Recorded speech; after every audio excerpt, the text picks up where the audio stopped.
Welcome to the Learning Curve, the podcast about business, energy, leadership, and everything in between. I'm Rom. I'm a business developer. I'm the founder of NAVA Management. What we do is we help businesses turn chaos into real structure through systems, strategy, and real growth from the inside out. Here you'll find real conversations with entrepreneurs, leaders, marketers, and everybody who's actually in the arena.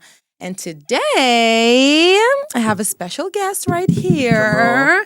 We're going to talk about what really happens behind business growth. Absolutely. The marketing mistakes that cost companies thousands. I have to admit, this specific guest, he is also my marketing strategist. Yes, absolutely. And my marketer. And the person I deeply trust and appreciate and love and trust. It's not a small thing for me. Sure. So, you know what, Shawn? Yeah. I'll just let you introduce yourself. Yes. Well, thank you. I'm happy to be here. You and I have gone through many challenges that we've been That's able to true. overcome and grow. And just seeing where you are now has just been truly amazing, Thank you. especially with everything and your knowledge and what you've been able to provide both to me and to your own clients. So just happy to be here.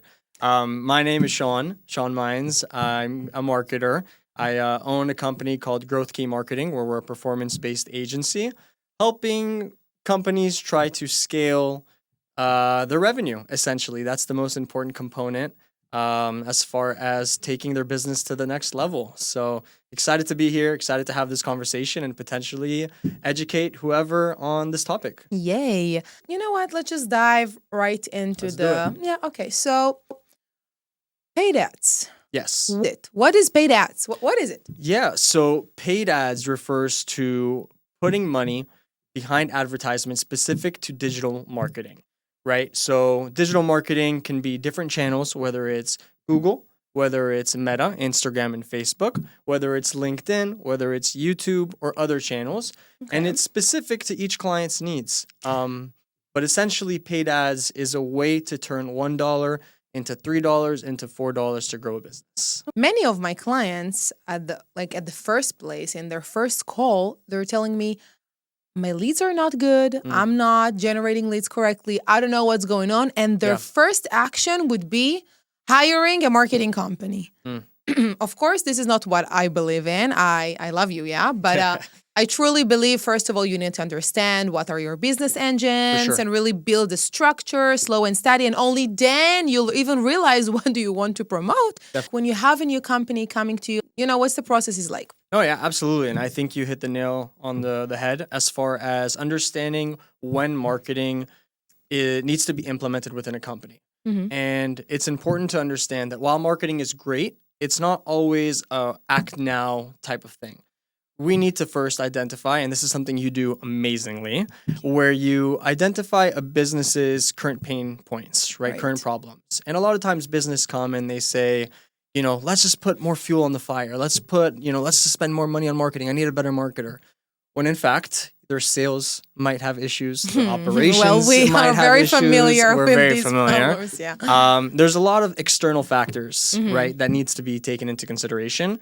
And only then, once those are fixed, then you add fuel to the fire. But, you know, I find it a little bit complicated because understanding a business from the business owner point of view, it's really hard. For sure. Like, it's really hard. You know, even to me, when you're writing the strategy, you know, guys, I'll just admit, a few days ago, Shawn created a 30 pages, a full 30 pages strategy. Yes.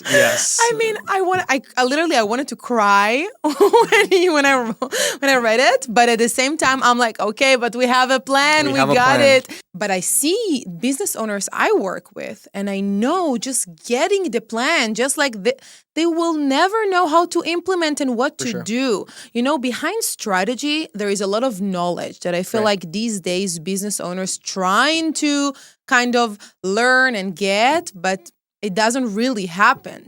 As a marketer and as a good one, what are the first things he should do to start having this marketing coming through his business and start generating leads? Great question. You know, it differs per client. and especially differs per niche, per industry. Yeah. And even within the same niche and industry, it's hard to say that the exact point or the evaluation needed to identify if marketing is the right choice is the same, because within, if it could be two exact different clients doing the same business, but their pain points are different. Yeah. Right. So first and foremost, evaluating their own problems, being realistic with themselves, understanding that. Give me an example. It's too generic. It's too generic. So, for example, there's clients that I've personally dealt with that come to me and they say, look, Shawn, I want to grow. I want to put, X amount of money and just get hundreds of leads per month. And I tell them, look, the first conversation we need to have is to evaluate what's your current business standing, right? What does that mean? It means that specifically we need to identify how many leads can you actually handle? How many jobs hold on. What do you mean handle leads? Handling leads refers to the company's capability and capacity to take on X amount of leads. Right? So referring to how many salespeople do they have? How many people in office do they have to be able to handle the volume of incoming calls? But we know many clients, shared clients, that they say, yes, I can handle the X amount of leads, and eventually they can't. So how can you really prepare yourself to that situation? Because otherwise, if they won't sell, they're losing their money. For sure. And then they start feeling like, okay, maybe the marketer is the problem. Right. No? So that's actually very valid. And I think this is kind of my first conversation I have with every client is I always start with a lower budget than expected. This way you gradually scale and they're able to take on more and more based off of what they're actually able to take on. So the client won't, meet a new client and tell them, okay, let's go full blast right away. It almost never works that way. So you start slow. Get them a couple leads through the door, see how they handle it. After month 1, you make adjustments, start spending a little bit more money, allocate spend towards another campaign, and then you make adjustments that way. But ultimately that's very valid. I think that most clients don't know. Yeah, I agree. If you could tell me about the most expensive mistake you've ever made for a client. The most expensive mistake that I've ever made for a client? Yeah. Is there something like that?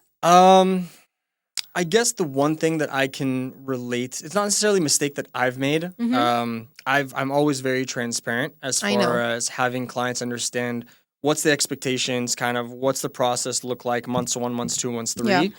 In terms of not necessarily mistakes, but learning curves. Okay. Learning curves. Love it. Yeah. Is sometimes clients come and they think they know best, right? And sure, a lot of these clients have experience. They're used to a certain workflow. But when it comes to today's day and age in digital marketing, there's certain things that need to happen. And the example I'm going to use is websites. Right? So many times, the one example with the pain point is clients come with a prepared website and they say, no, Shawn, I've already spent thousands of dollars on this website. This is the website I want to use.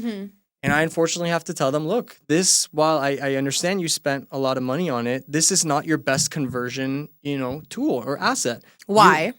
So we'll jump into that for sure. That's a whole conversation about website versus landing page, which I'll absolutely cover. Okay. But sometimes clients will be stubborn in the aspect of, I only want to use my website. And, I can make suggestions, but at the end of the day, it's the client's decision. So when we run campaigns and we funnel traffic to a website, it's not going to convert as well as our suggestion for a landing page. Got you. Why landing page versus a website? Absolutely. Well, I have a landing page. Yes. You created that for me instead of a website. Right. But I never asked, why? Yeah, great question. So a website and a landing page have two different objectives, especially when it comes to paid ads. I like to think of a website as a place to find information, to educate clients on all of the services that you offer, a place for them to just come and scroll through and learn about you as a company. But it's not the best place in order to get a call to action, to get a result, right? Reason being, we all know today's day and age, especially with social media, people don't have the attention spans that they used to. People think like this, quickly, fast, right? They want answers. They want information. So especially now more than ever, a landing page reduces the amount of noise that other websites have, like additional pages, external links that leads to, other domains, other websites. A landing page focuses on providing only the relevant information with a call to action to lead to a certain result. I love it. Also because sometimes as business owners, we offer a lot of services. We have like many, many, many options. We can do this. Yes, you're my client, your potential client. You call me. Am I doing X? Yes, of course. Right. I'm doing Y? Yes, of course. Just to win the client, just to have him. Right. And this time, while everybody has so many, distractions and interruptions all day long, having a clear message, and I think that's number one. And number two is really understanding I'm talking from the heart, from the bottom of the heart of the business owners. Right. I'm a business owner as well. So what I see a lot is that it's really hard to say no. We all fight for clients, trying to get more. That is actually the next question. So let's say I'm coming to you as a business developer, and as we actually do, and I'm telling you, okay, this is my client. He's doing, I don't know, give me something. He's an attorney. He has a law firm, okay? And I'm asking you, Shawn, when would be the perfect time to start doing marketing for him? What would be the answer? The items that need to be completed in order to then say you're ready for marketing is understanding that you have everything prepared from a sales side and operation side. Yeah. Obviously, we're excluding the actual nitty-gritty of the business, right? Okay. The law firm understanding how to actually handle the cases themselves from a business perspective. So a proper lead tracking system to understand where the leads are coming from, where how are they being managed, the status of the leads, a proper CRM to have that entire structure in place, proper accounting, proper sales team, pretty much that's the most important components. And then, I would say we can actually do marketing.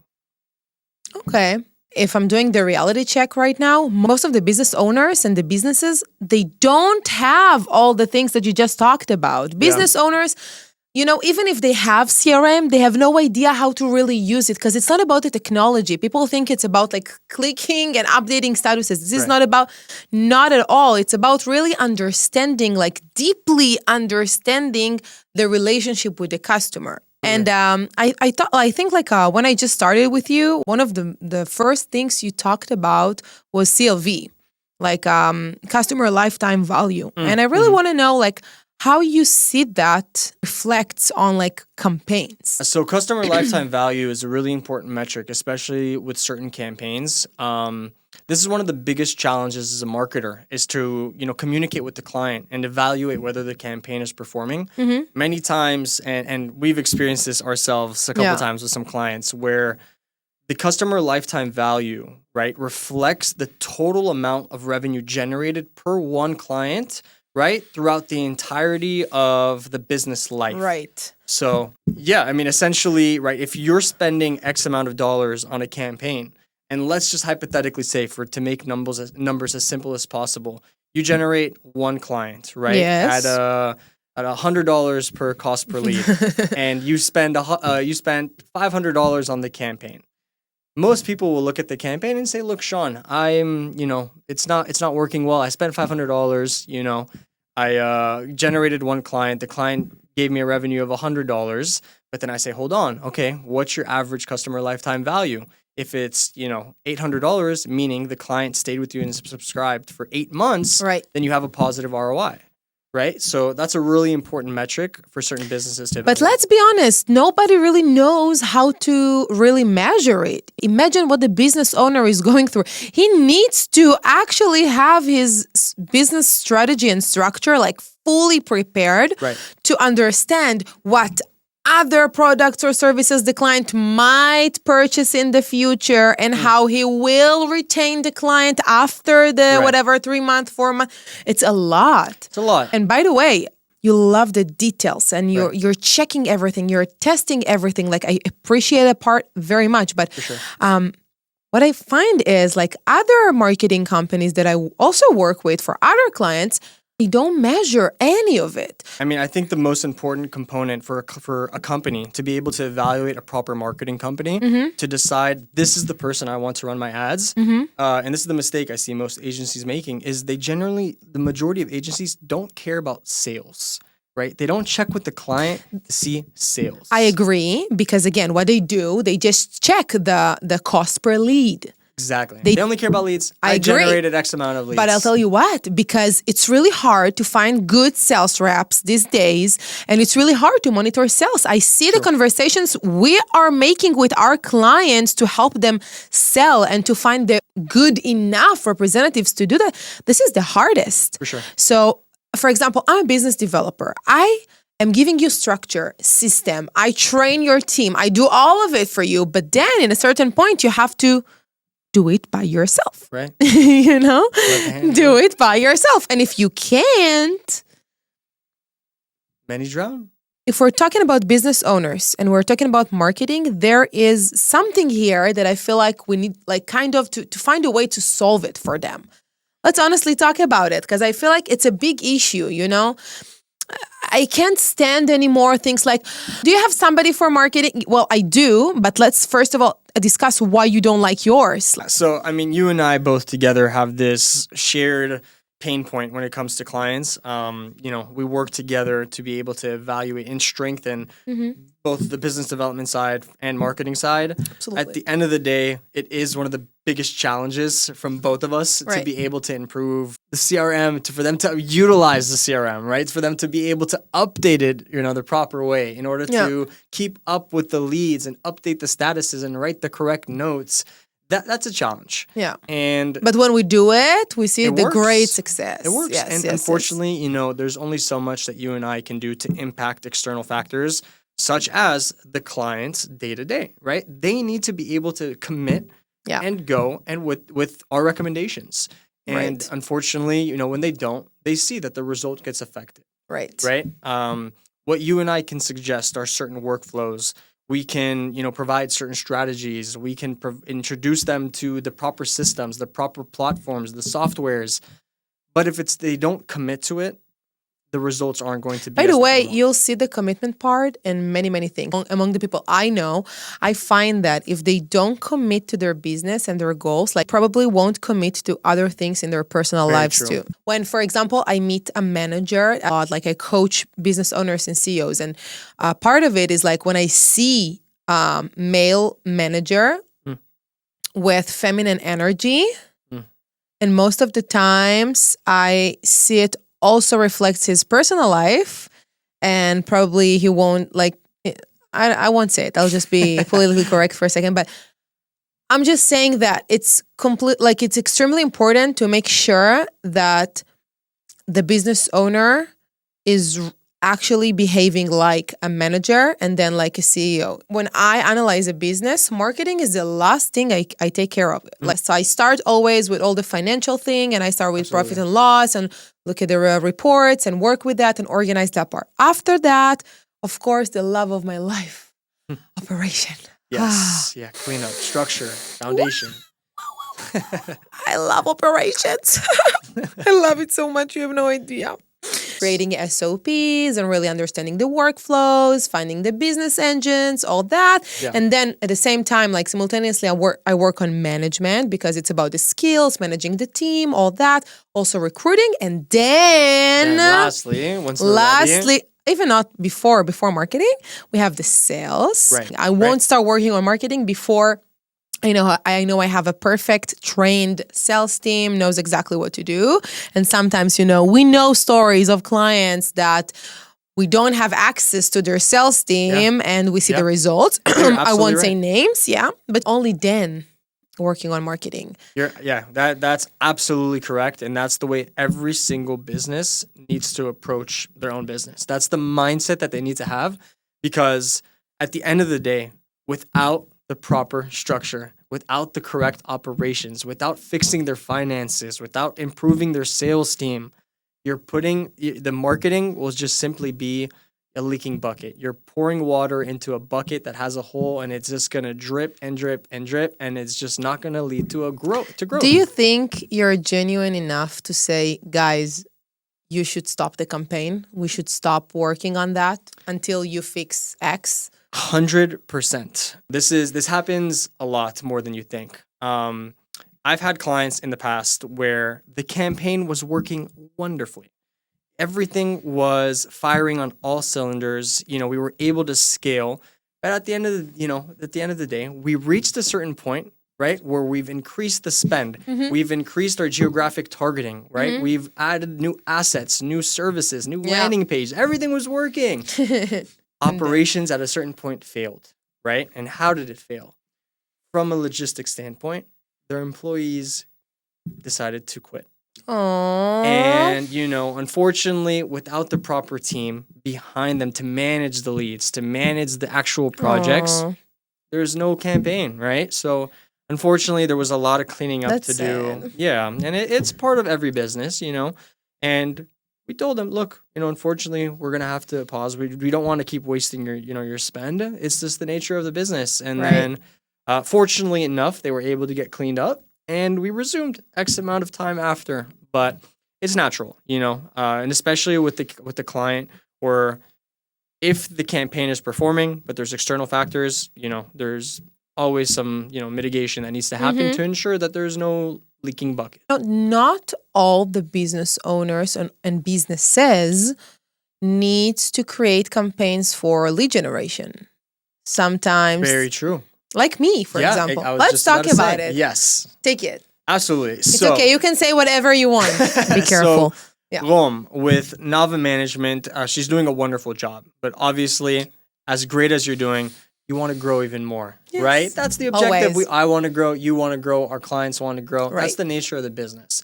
Now, it's important to know, as you will have understood based off of the 30-page document that I shared with you, that our objective at first, especially for you, is building your brand, right? It's trust, it's credibility, it's earning the trust of the people, essentially, to know that how credible you are, to be able to go and then help their business. Right. So in order to do that, a lead gen campaign, what's it going to do for you, right? What leads are we going to generate? Right. We need to first focus on awareness, engagement campaigns to build up your brand the proper way, to then, you know, set up, and then this is a whole conversation in itself, building out the right funnel, right? The full funnel of top funnel, middle funnel, bottom funnel, where we position you in a way where we educate people on who you are, what you do to cold audiences, new people, and then slowly, you know, reintroduce new content so then they become more familiar and they trust Rom,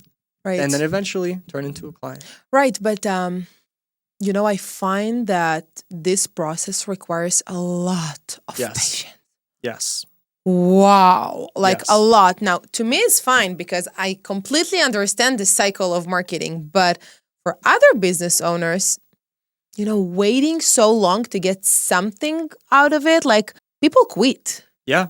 And this is a great segue. So there's two tiers, which I classify, you know, you need a little bit more patience, right? And this is where we can dive into the full funnel of TOF, MOF, BOF, as you've heard me say so many times, right? And this is something not a lot of business owners know.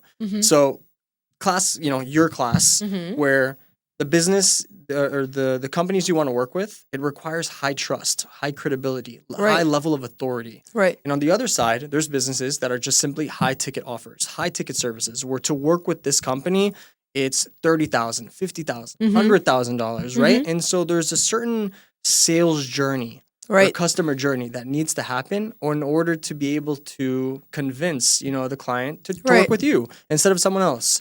So in your case, right, we need to put them in a funnel where they slowly see content, right? And you're starting to love content now after all the time. Remember how I started? Yeah, you're at the beginning. My journey Shawn, with the content. Oh my God, I cried. Yeah. I created videos. I took my phone. I tried to film myself, and I'm like, I'm not doing that. Yeah, but now you're doing great. Now Thank you're you. Now I love it. Now, and it's what's important here is it's required. It's no longer optional. It's necessity, right? And so utilizing that content, we segment content by educational, informative, right? Providing value to potential, you know, your potential target audience.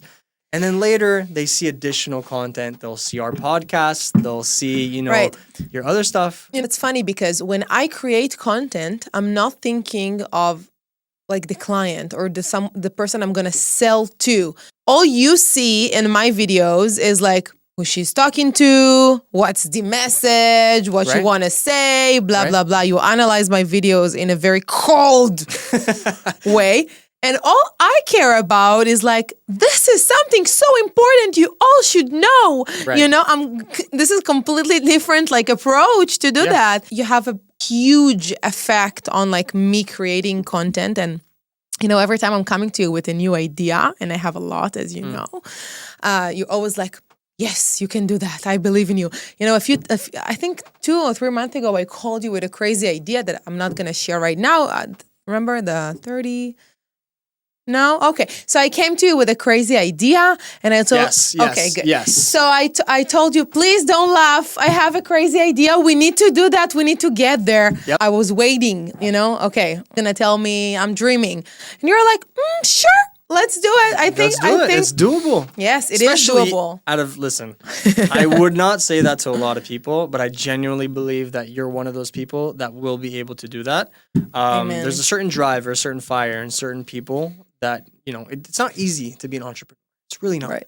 And it takes a certain fire within you to be able to achieve those goals. And that's why I said, you know, I didn't even hesitate to be able to say that you were able to do that. You have something you really have passion for, and you feel like that's the mission of your life. You know, like to me, what I do, it's like who I am. I can tell you that from a marketing point, I can say that if you're not willing to commit, don't do that. Yeah. I just had a meeting today with another client, and he told me, this guy, he makes millions, and I'm here struggling with SOPs. And I'm like, you know why? Because you build it. Every day you work on it, you build it. When you achieve your goal and you get there, you'll be able to scale even more because you have a system, because you plan everything. So sometimes people that actually make a lot of money, they up there. And when they look down, they see nothing. Yeah. No stairs, no nothing. Yeah. People that don't understand us and what we're talking about feel like, what am I doing wrong? Yeah. Just go for a regular business owner that doesn't have me, doesn't have you, okay? And he wants to start, you know, like scaling. What is the first thing he should do? There's a lot at stake in terms of being able to evaluate a company and determine what's going to take to scale, right? You and I, as we talked about earlier, there is, you know, A through Y that needs to happen before they even talk about marketing, right? Because otherwise, again, marketing is going to do nothing for them if they can't handle it. Right. So to scale, check off all of the items required from all of those different departments, all of those sections of the business.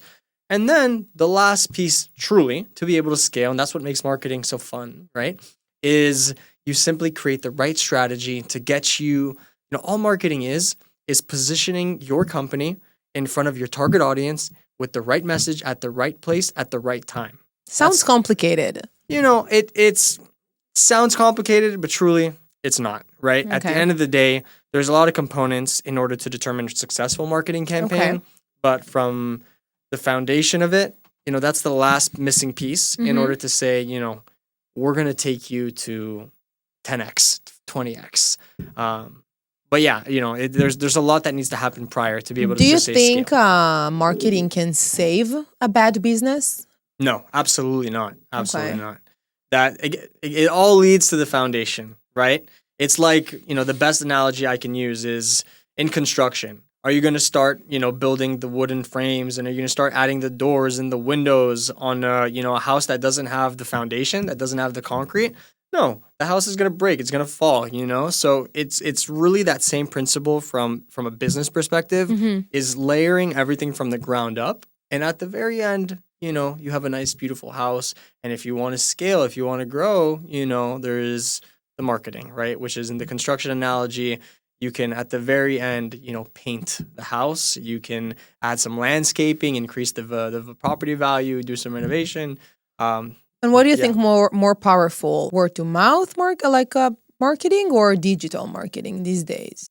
You know, with all the AI and the crazy changes going on, I feel like we're going to one day probably going to go back to Yellow Pages. That's a very interesting point. AI in itself is a whole conversation. Being able for businesses to utilize AI the correct way, and which AI, right? There's hundreds of different AI tools. Whether we talk about the basic GPT, whether we talk about Claude, whether we talk about Manus, there's hundreds of different tools out there. But essentially, kind of separating marketing. Marketing is very broad. Yeah, there's traditional. There's digital. There's I love the traditional. Right? I love the traditional. So traditional in terms of, bench ads, bus ads, billboards, right? Newspapers, magazines, etc. It can be beneficial, but it all depends on the business, right? There's businesses that thrive on referrals, and that's the way to succeed, right? By going out to the community and then, putting your name out there. Right. There's other businesses that can only benefit from digital marketing, right? So it depends. Have you ever consulted a business and told him to change something in his service or his product? For me, my personal background, I'm lucky to have experience both as from an operational perspective, an account management perspective, but also the marketing side. So, the easiest example I can give is working with the moving company. The leads that we were in, the marketing that we were able to do for them was great. But we found that the main component, the main issue that they were facing is that it was a business structural issue. Right. So what I'm referring to is they were able to offer their clients, right, people who were potentially looking to move, a price that was too expensive compared to the competitor market. Right. So that no longer becomes a marketing issue. That's a business issue. Absolutely. Right. So if they're charging or if they're quoting their clients $70 per hour, and then there's another company offering $140 per hour, they're getting outbid, right? But don't you think a matter of what they do differently than the cheaper company? Yes and no. Because we live in a world that you just need to show your value, push. What do you do differently? What's special about you? All that. Yeah. We live in a world where a lot of these businesses have become commoditized, right? Where these businesses offer the same thing. It's the same service.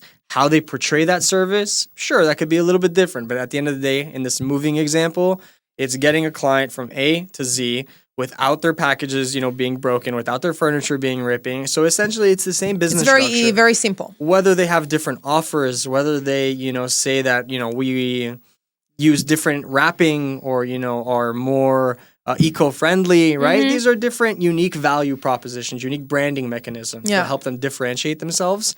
But at the end of the day, there's a lot that happens that we need to look at a business and say, look, it's a structural, right, foundational issue, not a marketing issue. Gotcha. So yeah, that's just one example. And what do you do in cases you're a client coming to you with no budget? The client comes. And what is the minimum budget even? So okay, that's also a great question. You see? Yeah, that's an excellent question. So budget is a lot more strategic than people think about, right? Especially with certain businesses. So me specifically, we have certain budgets that we're willing to work with, not, because of, how much the client just needs to spend, but we think in terms of ROI, right? And the way that I portray, what's the recommended budget for a client is you have to first consider their average cost per acquisition, for client acquisition. I agree. So the example I can provide let's say for law firms, right? Okay. A law firm in Los Angeles, California, for let's say personal injury, the average cost to acquire one case is give or take, let's say, obviously it differs per firm, could be anywhere from $3,000 to $7,000, right? So on average, let's say, $5,000. Okay. That's the cost to acquire one client. So now, if a personal injury firm comes to me and says, Shawn, I want to advertise, I have $2,000 that I'm willing to spend per month. Do the math, right? If the average, but don't you think it's a little too high? Because if the lead is very expensive, but eventually you settle for way higher than that, then of course it's worth it. But it takes time, around 9 months to 12 months to really close the deal. You won't be able to measure how the marketing is doing prior to that. Sure. So how can you know even like if to continue or not, or to give it a chance or not? Because until you settle, you feel like you're bleeding money. So I'm also seeing the psychology behind the client and marketer relationship. Right. And what I see is people love seeing results immediately. Hold on, don't scream. Hold on. Okay, there is a process. It's a long one. It takes time to build a brand. I don't even explain that. But in the first 3 months, this is your time to kind of show them the campaign is working. We optimize the campaign, and you see, this is a good number. And in case of like law firms, it's really hard to show it. So per my experience, when I work with certain clients, especially law firms, they need to have, the first thing is most important is have an initial conversation. Right. Discover with the client, what exactly is their current situation, right? What is their client means the law firm? The law firm. Okay. Yeah. What is their current expectations, right? It's always important to set realistic expectations from day one. When they choose you, they put everything in your hands, They give you literally the keys to their business. You right now, the one who's in charge on their income. Yeah, relatively speaking. That's a lot of responsibility. Absolutely. Okay, continue. That's part of marketing is, right? They're putting a budget behind, a team to be able to then generate them. Look, the goal here is for every dollar spent, you want to earn $3 back. That's the goal. That's the whole meaning behind Okay, that's the goal. When will you achieve it? So it differs per business. Okay, so let's continue with law firms. Let's continue, exactly. Yeah. So in the case of law firms, right, our objective as a marketing agency, of course, it's to generate cases. Okay. Each law firm, and this is where I've learned and I've experienced this single-handedly, right? As a marketer, we can see numbers and we can see statistics and KPIs to measure and determine success. Right. But as someone who has inside experience working directly with law firms, I can tell you firsthand that there's different types of attorneys handling the same exact case. There's attorneys with litigation backgrounds that have experience going to trial and will settle a case for a higher value at a faster point, right? So it's that's the skill of being an attorney, right? For this example. And that's what makes them different from one another. Their ability to execute and litigate and their connections with whether it's insurance provider to be able to get the return on their investment. So essentially, when dealing with law firms, they need to be able to set up a financial kind of expectation to understand that, okay, if the average time it takes to settle a case is, let's just say 6 months, they need to say that, okay, if I'm spending, let's say $20,000 in month one, I'm only seeing the return on it in 6 months from now, right? Yeah. In terms as a marketer, our objective is to get a case or a booked consultation in order to then get them to build the case, right? To turn into a signed client. So you measure success by how many discovery calls they have? No, by signed clients. By signed clients. Correct. But then they can sign and they can even lose the case. That's no longer part of the marketer's responsibility. Got you. That has to do with the attorney. If I, as a marketer, present you, here's the client, take him. I just but then feel you like lose the case. Yeah. That's not on us. So the question is how to determine if the lead is just okay, like you can settle for something, or it's a really, really, really good case, and to actually target those really good cases with high potential. That's part of the strategy, right? So again, we're going to relate to the same law firm case scenario is, let's just say what employment law, for example, is a very different case scenario than personal injury. Okay. Right? I'm going to lean on personal injury because it's a little easier. Employment law is more storytelling. Personal injury is a little bit more logistics and more facts. Yeah.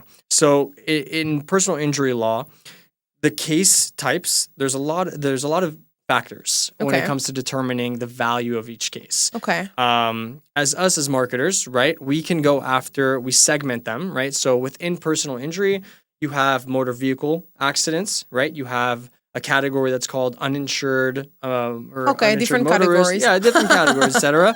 But to answer your question, you also have the category of Uber, Lyft accidents. You have the category of trucking accidents, right? Okay. So per category, there is an average case settlement value. So the strategy here is if we want to average for the law firm or average in general? Both. I mean, there's an average case settlement value for a specific law firm that may have certain experience that another law firm doesn't, but there's also different industry case averages across, the category wise, right? So how will you provide better leads? How? So in terms of providing better leads, I mean, first and foremost, you need to you need to connect with the actual attorney and determine what's going on. So again, going back to our communication, we need to first get them qualified leads into actual signed clients, right? Okay. That's our objective. That's objective A, is getting a campaign that's succeeding in order to get them signed clients. Once we run a campaign for 3 months, right? Like we have signed, let's just say hypothetically 10 clients, right? Then it's up to the attorney to get back to us with feedback and say, look, 90% of the cases that we signed have a settlement value of X, right? Based off of that feedback, we can then decide, okay, look, do we want to still target this? What's your current ROI based off of the case settlement value? If you want to increase it, right, there is a strategy to go after a different type of case. Ultimately, you can't just go and say as a marketer, look, I'm only going to get you, $100,000 cases. You're going to get a variety. Got you. And we look at the average ROI that the campaign is generating in order to then scale and determine success. Okay. I love it. So I think I want to ask you a little bit more about you. I know you, and you work all day, all night. So how do you as a business owner can manage all of it? Do you have structure? Do you have system?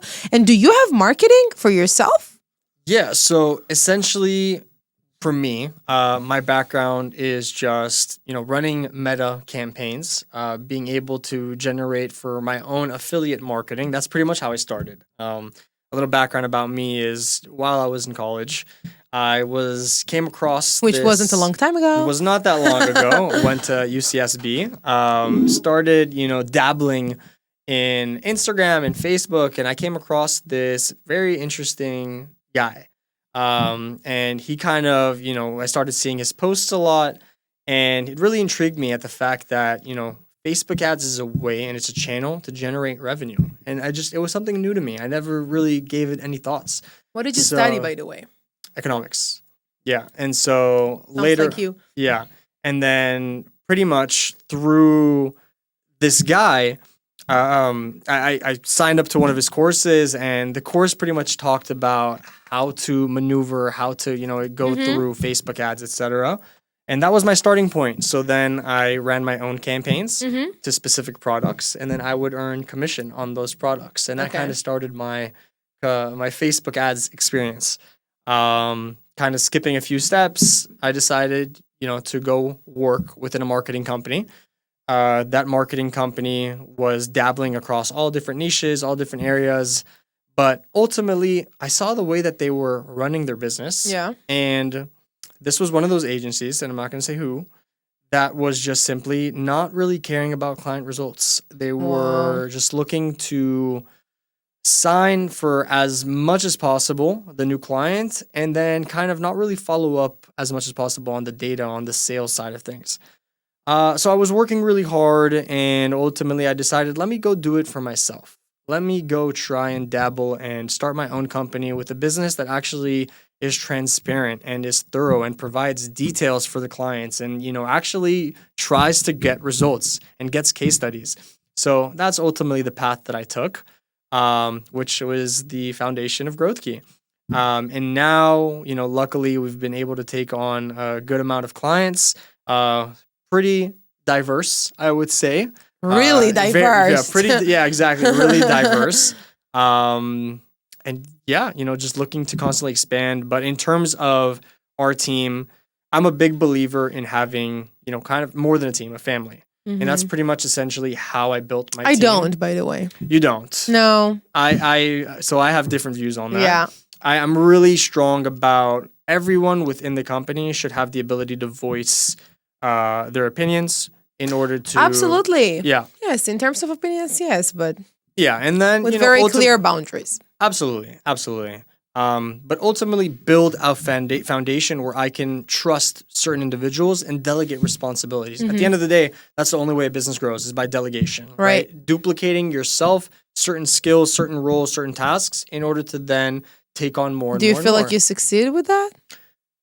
Success is relative. I feel like each month I find a new way to succeed, and I feel like each month we're improving and improving, and I see the ultimate success. For now, my goal is next month, next year, 10 years from now, right? Right now where I am, I'm considered, I'm happy. I'm successful with, all the clients that we're running.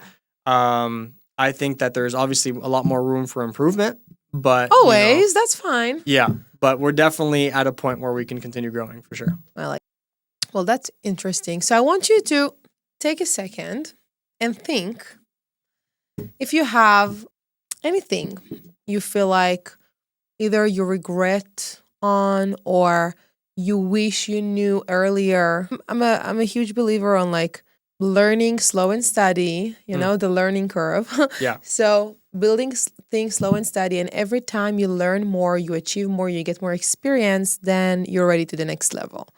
I don't necessarily believe in regret. I think that each decision you take, whether right or wrong, is a way to learn from it and then grow. I can tell you that on my initial years of running my own internal campaigns, I've spent a lot of money and didn't necessarily see a great return on it, right? But it was a necessary loss for me to understand how campaigns should be run in a way to actually work. I agree. Right? So I don't see it as regret. I see them just simply, these were the steps I took to get to where I am now. And I hope to continue, making those mistakes to get to the ultimate goal, right? Of just full autonomy, full scale, and just being, building something that at the end of the day I can be proud of. I love it. Yeah. And I love how we grow together. Right. And thank you, Mikey, for connecting us. We love Mike. you. Yes, absolutely. I think the most important thing is to have good partners. Yeah, absolutely. That's I feel like that's one of the major reasons people actually hire me. You're not alone. You're a business owner. This is the loneliest thing ever. You deal with everything by yourself. Everything is your problem. And then you have someone who can, hold your hand and go this path with you. And then I feel like when I connect you with my clients, I know they're going to have this partner for marketing. Grateful for, the relationship and friendship and trust, that we have in each other, and especially that you put in me.